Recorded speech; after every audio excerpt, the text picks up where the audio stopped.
ఓం మహాగణాధిపతయే నమః. ఓం గురుభ్యో నమః. ఓం శ్రీమాత్రే నమః. పరమేశ్వర స్వరూపమైనటువంటి జ్యోతిష, వాస్తు మరియు ఇతర అనేకమైనటువంటి శాస్త్రములను మనకు అందించినటువంటి మహర్షులకి నమస్కారం. హయగ్రీవ హయగ్రీవ హయగ్రీవేతి యోపదేత్తస్య నిస్సరతే వాణి జహ్నుకన్యా ప్రవాహవత్. అరుణాం కరుణాతరంగితాక్షీం ధృతపాశాంకుశపుష్పబాణచాపాం అనిమాదిభిరావృతాం మయూకైః అహమిత్యేవ విభావయే భవానీం. శ్రీమాత్రే నమః. ప్రేక్షకులకి లలితాంబిక అమ్మవారి యొక్క అనుగ్రహం పరిపూర్ణంగా కలగాలని మనస్ఫూర్తిగా కోరుకుంటూ మనం ఈరోజు చెప్పుకోబోయేటువంటి అంశం ఏమిటి అంటే, గురువు మే 1వ తేదీ 2వ తేదీ మధ్యలో మారుతున్నాడు. 1వ తేదీ మారుతున్నాడు కరెక్ట్గా చెప్పాలంటే. అయితే 2వ తేదీ నుంచి దాని యొక్క ప్రభావం కనబడుతూ ఉంటుంది. వృషభ రాశిలోకి గురువు మారేటప్పుడు 12 లగ్నాల వారికి, లగ్నం తెలియనటువంటి వారు రాసుల వారికి ఏ విధంగా ఉండబోతుంది, ఏ విషయాల్లో చాలా బాగుంటుంది, ఏ విషయాల్లో జాగ్రత్తగా ఉండాలి అనేటువంటి విషయాన్ని ఇప్పుడు మనం తెలుసుకుందాం. అయితే ఇందులో కొంతమందికి జాతకం ఉండదు. జాతకం లేని వారు కూడా ఏం చూసుకోవాలి, ఏ విషయాల పట్ల జాగ్రత్త చూసుకుంటూ ఏ రెమెడీ చేసుకుంటే బాగుంటుంది అనేటువంటి విషయం కూడా నేను మీకు వివరిస్తాను. మకర లగ్నము, మకర రాశి, మకరం వారికి కనుక చూసుకున్నట్లయితే గురువు మీకు పంచమ స్థానంలో సంచారం జరుగుతుంది. ఈ పంచమ గురువు ఎటువంటి ఫలితాలు ఇస్తాడు అంటే, వ్యాపార అభివృద్ధిని ఇస్తాడు. ఇక్కడ మకరం వారికి సక్సెస్ రేటుని పెంచుతాడు. చూడండి, చాలా విషయాల్లో మనం ఇది ప్రారంభించాను, నడుస్తుంది, కానీ ఇంకా ఎక్కడో సక్సెస్ రేట్ రావట్లేదు, ఆ పాయింట్కి చేరుకోలేకపోతున్నాము, అసలు ఎప్పుడు చేరుకుంటాము, దానికోసం వెయిట్ చేస్తాను అంటుంటారు చూసారా. మకరం వారికి ఈ గురుశనుల యొక్క దృష్టి ఎప్పుడైతే లాభం మీద పడుతుందో ఇటువంటి ఫలితాలు పుష్కలంగా కనబడతాయి, గుర్తుపెట్టుకోండి. అలాగే మరొక విషయం ఏంటంటే, ఈ గురుశనులు లాభం మీద పడడమే కాకుండా గురువు పంచమంలో ఉన్నాడు ఇక్కడ మనకి. దాంతోపాటు భాగ్యస్థానం మీద కూడా కేతువు యొక్క దృష్టి ఉంది. కేతువు ఉంటూ కేతువు మీద గురువు దృష్టి ఉంది. కాబట్టి ఈ భాగ్యస్థానంలో కేతు ఉన్నందుకు సర్వసాధారణంగా ఆధ్యాత్మికం వైపు చాలామంది చూడండి, నేను ఇంకా స్పిరిచువల్గా వెళ్ళాలనుకుంటున్నానండి, నేను ఇంకా ఏం చేయాలంటూ ఉంటారు. కాలం అనుకూలించినప్పుడు ఆటోమేటిక్గా మనం చేస్తాం దానికి సంబంధించిన విషయంలో. కాబట్టి ఎప్పుడైతే ఈ యొక్క కేతువు భాగ్యంలో ఉంటూ గురువు యొక్క దృష్టి ఏర్పడిందో ఒకటే గుర్తుపెట్టుకోండి, ఎంత పుణ్యక్షేత్ర దర్శనాలు చేసుకుంటే అంత బాగుంటుంది, వ్యాపారపరంగా లాభంగా ఉంటుంది. తండ్రికి సంబంధించింది లేకపోతే గురువులతోని లేకపోతే బ్యాంక్ ట్రాన్సాక్షన్స్ విషయంలో ఏదైతే కొంత స్ట్రెస్, కొంత ఇబ్బందులు ఏర్పడ్డా ఆ యొక్క ఇబ్బంది కూడా తొలగిపోవడం జరుగుతుంది, గుర్తుపెట్టుకోండి. అలాగే మరొక విషయం ఏంటంటే, ఇక్కడ దీంతో పాటు మీరు ఈ కుటుంబ స్థానంలో ఏలినాడు శని ఇంకా మీకు ఇంకో సంవత్సరం 2 నెలల పాటు ఉంది. కాబట్టి కుటుంబ స్థానంలో ఏర్పడినటువంటి శని యొక్క ప్రభావం తగ్గాలి అంటే సహజంగా ఏమిటంటే, గురువు పంచమంలో ఉన్నాడు, కొంచెం ఆలోచనలు తీవ్రంగా ఉంటాయి, అంతే తప్పితే మరొకటి ఏం లేదు. లాభం అయితే చాలా బాగుంటుందని చెప్పుకున్నాం. కాకపోతే కొంత ఫ్రెండ్స్తోని ఇమ్యూనిటీ పెంచుకునేటువంటి అంశంలోని కొంచెం సంతానం విషయంలో కొంత స్ట్రెస్ అనేటువంటిది ఇస్తూ ఉంటాడు ఈ గురువు వల్ల, పంచమం వల్ల.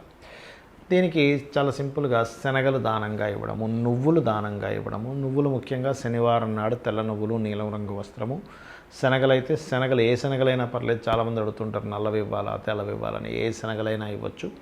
పసుపు రంగు వస్త్రంతో గురువారం నాడు ఇస్తూ, ముఖ్యంగా సంతానం కోసం ప్రయత్నం చేసేటువంటి వారికి కొద్దిగా స్ట్రెస్ ఉంటూ గ్రోత్ కూడా ఇస్తాడు ఇక్కడ సంతానం విషయంలోని. కొంత ఫ్రెండ్స్తో తెలియని ఒక స్ట్రెస్ ఉండడం కానివ్వండి, ప్రేమ వ్యవహారాల మూలంగా కొంత స్ట్రెస్ ఉండడం కానివ్వండి, ఇటువంటివి ఇస్తూ ఉంటాడు ఇక్కడ.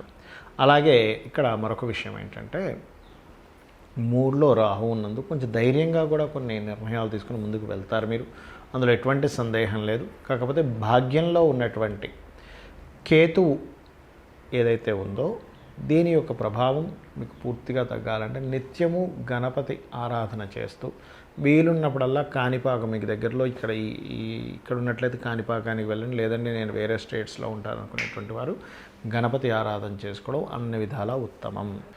చాలామందికి వాళ్ళ యొక్క డేట్ ఆఫ్ బర్త్ తెలియదు, నక్షత్రం తెలియదు, రాశి ఏమీ తెలియదు, రాయలేదండి మా వాళ్ళు, రాసినా ఇక్కడ మిస్ అయింది అంటూ ఉంటారు. అటువంటి వారికి మరి ఈ గురుగ్రహం మార్పు వల్ల ఎటువంటి పరిహారాలు చేసుకోవాలి, ఎటువంటి పరిహారాలు చేసుకుంటే మీకు బాగుంటుందో చెప్తాను. ఎప్పుడైనా గుర్తుపెట్టుకోండి, గురువు మారిన ప్రతిసారి మనకు పుష్కరాలు వస్తాయి. అలా ఎవరికైనా గురుగ్రహ సంబంధించింది బాగుండాలి అంటే, గురువు మారాడు నాకు ఎలా ఉంటుందో, ఎట్లాంటివి అవుతాయో అంటే ఒకటే చెప్తాను. ఈ సంవత్సరం అని కాదు, ఏ సంవత్సరమైనా గురువు మారినప్పుడు మీరు చేయవలసింది ఏమిటి అంటే, 1వ తేదీ మారుతున్నాడు, మే 1వ తేదీ మారుతున్నందుకు మే 1వ తేదీ మీకు గురువులు ఉంటారు కదా, దగ్గరలో ఉండేటువంటి గురువుల్ని సందర్శించుకోవడం కానీ, వాళ్ళని మనసులో స్మరించుకోవడం కానీ దూరంగా ఉంటాయి.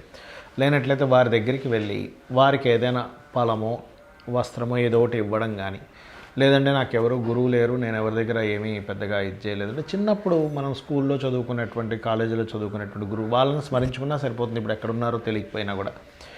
వీటితో పాటు దత్తాత్రేయుడిని దక్షిణామూర్తి యొక్క స్తోత్రాలు చేయండి ఆ గురువు మారే రోజు. లేదండి నాకు పుష్కరం, ఎక్కడైతే పుష్కరాలు జరిగితే వెళ్ళేటువంటి ఆస్కారం నాకు ఉంది అని అనుకుంటే కనుక ఖచ్చితంగా పుష్కర స్నానం చేయండి. పుష్కర స్నానం చేసినప్పుడు గురువు అనుగ్రహం బ్రహ్మాండంగా కలుగుతుంది, గుర్తుపెట్టుకోండి. అట్లాగే మరొక విషయం ఏంటంటే, పర్టికులర్గా వృషభ రాశిలో ఉండేటువంటి గురువు ఒక రకంగా చెప్పాలంటే ఫైనాన్షియల్ గ్రోత్ని ఇస్తాడు ఎంతో కొంత, కాకపోతే ప్రెజర్తో కూడిస్తాడు. అయితే ఇంకా బాగా మీకు ఫైనాన్షియల్గా ఇంకా బాగా రాణించాలి, ఎందుకంటే కొంతమంది జాతకాల్లో గురువే పాపే అవుతాడు. అలాంటప్పుడు గురువు మారడం ద్వారా ఇబ్బందులు వస్తుంటాయి. అందుకని ఉదయం నిద్రలేచిన వెంటనే ఒక్కసారి గురుస్మరణ లేదా జయ గురుదత్త, శ్రీ గురుదత్త అనుకుంటుంటే అనవసరమైన కోర్టు కేసెస్ కానీ ఇట్లాంటివి ఏవి ఇబ్బందులు లేకుండా ఉంటుంది. అదేవిధంగా ఇక్కడ మరొక విషయం ఏంటంటే, మనము ఎప్పుడు కూడా ఈ గోచారంలో ఉండేటువంటి గ్రహాలను మాత్రమే కాకుండా మీ పర్సనల్ చార్ట్ అంటే మీ జన్మజాతకంలో అసలు గ్రహాలు ఎలా ఉన్నాయో తెలుసుకోవాలి.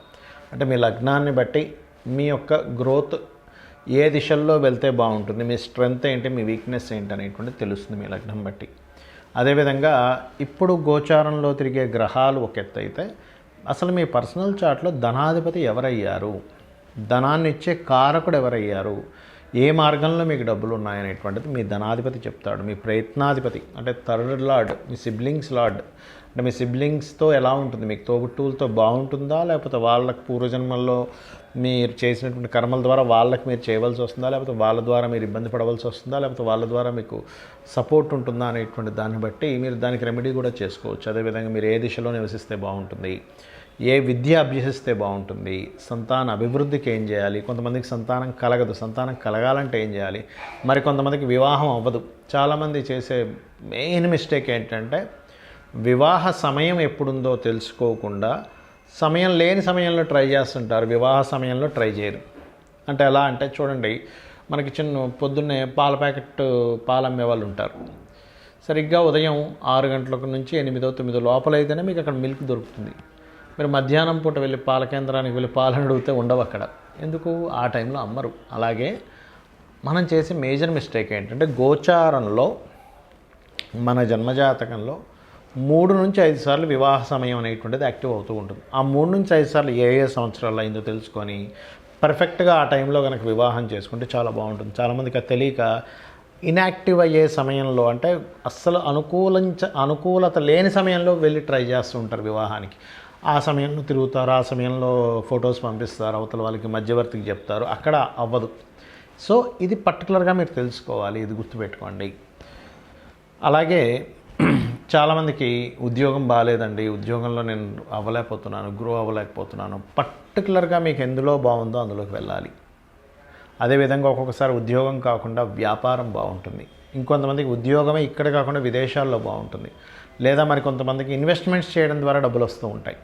అసలు ఏముంది మీ జాతకంలో అనేటువంటి తెలుసుకోవాలి ఎప్పుడు కూడా. అయితే మీకు ఇక్కడ సందేహం కలగొచ్చామండి, మేము మరి ఈ జన్మజాతకమే మొత్తం అంటున్నారు, మరి ఈ గోచార గ్రహాలు, ఈ గురువు మారుతున్నాడు, శని మారుతున్నాడు, ఫలానా గ్రహం మారుతుంది, ఈ గ్రహాలన్నీ కలిసి ఉన్నాయి, ఈ ఉగాది ఫలితాలు ఇవన్నీ ఎందుకు చెప్పుకుంటున్నాం అని మీకు సందేహం కలుగుతూ ఉంటుంది. ఇక్కడ ఒకటే గుర్తుపెట్టుకోండి, మనము తీసుకునేటువంటి నిర్ణయాలు, మన ఆలోచనలు, మన నిర్ణయాలు, మనం ఉండేటువంటి సిచ్యువేషన్స్, మన పర్సనల్ ఎంత ఉంటుందో, బయట ఉండేటువంటి గ్రహస్థితి అంటే బయట ఉండేటువంటి సిచ్యువేషన్స్, అంటే బయట ట్రాఫిక్ ఎలా ఉంది, మార్కెట్ ఎలా ఉంది అనే దాన్ని బట్టి మన నిర్ణయాల్లో మ్యాచ్ అవుతుంటాయి అవి. అంటే మీరు సరిగ్గా మార్కెట్లో పలానా ప్రోడక్ట్ అమ్ముడుపోయే సమయం వచ్చినప్పుడు మీరు ఆ ప్రోడక్ట్ తీసారనుకోండి, బాగా అమ్ముడుపోతుంది. అలా కాకుండా స్కూల్స్ స్టార్ట్ అయిపోయాయి, ఓ 2-3 నెలలు అయింది అప్పటికే. అప్పుడు మీరు స్కూల్ బ్యాగ్స్, స్కూల్ బుక్స్ అమ్ముతానంటే ఎవరు కొనరు, ఎందుకు ఆల్రెడీ కొనేసారు అప్పటికి. సో మార్కెట్లో ఏది అవసరం దానికి ఏది అమ్మాలి. ఒక దగ్గరికి వెళ్తున్నప్పుడు పలానా సమయానికి చేరుకోవాలంటే ఆ సమయంలో ట్రాఫిక్ ఎంత ఉంటుంది, ఎంత బిజీగా ఉంటుంది రోడ్స్, కాబట్టి నేను అరగంటలో వెళ్ళాల్సింది గంటన్నర పడుతుంది అనేటువంటిది, మీకు ఎంత మంచి కారు ఉన్నా, ఎంత మంచి డ్రైవర్ ఉన్నా, లేకపోతే మీరు ఒక అద్భుతంగా మీరు వెళ్తున్నా కూడా, అక్కడ అద్భుతమైన డ్రైవింగ్ వచ్చినా కూడా అక్కడ మాత్రం సిచ్యువేషన్స్, రోడ్స్ అన్ని బ్లాక్ ఉన్నాయనుకోండి, మీరు ఎలా వెళ్ళలేరో ఈ గోచార గ్రహాల ఫలితం కూడా అంతే. అంటే బయట ఇప్పుడుండే సిచ్యువేషన్స్ని గోచార గ్రహాలు చెప్తుంటాయి, దీనికి నీకు సపోర్టివ్గా ఉంది, దీనికి నీకు అపోజిట్గా ఉంది. సో అందుకని మనం చెప్పుకుంటూ ఉంటాం. కాబట్టి ఇవన్నీ ఒక ఎత్తు అయితే, నేను అమ్మవారిని నమ్ముకుంటున్నాను, అమ్మవారే నాకు ప్రతిదీ అమ్మవారే అని చెప్పి మనస్ఫూర్తిగా ఎవరైతే మీరు అమ్మవారిని నమ్ముకుంటూ అమ్మవారికి చెప్పుకుంటూ ఒక మనిషి పక్కన ఉన్నట్టుగానే మీరు ఎప్పుడైతే మీ జీవితాన్ని ప్రారంభిస్తారో, ఈ గ్రహాలు కానివ్వండి, దశలు కానివ్వండి, వాస్తు కానివ్వండి, ఇవన్నీ కూడా మీ మీద ప్రభావం చాలా కించిత్ మాత్రమే ప్రభావం చూపిస్తుంది, అసలు చూపించవు చెప్పాలంటే. ఎందుకంటే అంతా సర్వం అమ్మవారే.